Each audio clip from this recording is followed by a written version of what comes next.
Overthinking ni dia bukan sekadar orang kata berfikiran secara berlebihan je, tapi dia berfikir yang boleh mengganggu emosi.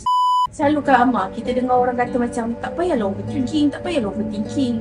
Apa benda overthinking ni sebenarnya? Sebenarnya kan overthinking ni dia melibatkan satu keadaan bila dia berfikir secara berlebihan.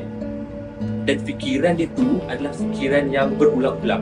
Mungkin tentang benda yang dia tak pasti ataupun benda-benda yang dah berlaku dalam kehidupan dia. Benda tak pasti tu macam benda yang in the future. What if Betul, jadi. ya betul.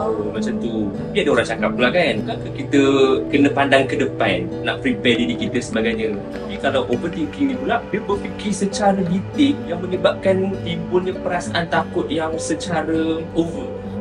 Contoh situasi, kalau orang yang baru nak belajar bawa kereta, kan, dia baru nak drive, dia fikir, boleh tak aku drive ni? Macam mana kalau aku tertekan pedal minyak tu lebih?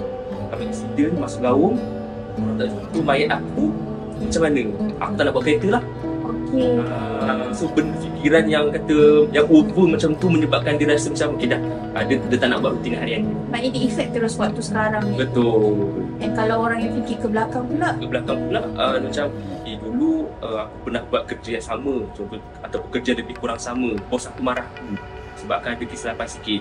Yang kali ni pun aku dapat macam kerja lebih kurang sama je. Kalau buat takut kesilapan yang dulu tu berlaku lagi hari ni. So basically overthinking ni dia bukan sekadar orang kata berfikiran secara berlebihan je, tapi dia berfikir yang boleh mengganggu emosi, seterusnya boleh mendatangkan orang kata mental exhaustion. basically affect mental health lah.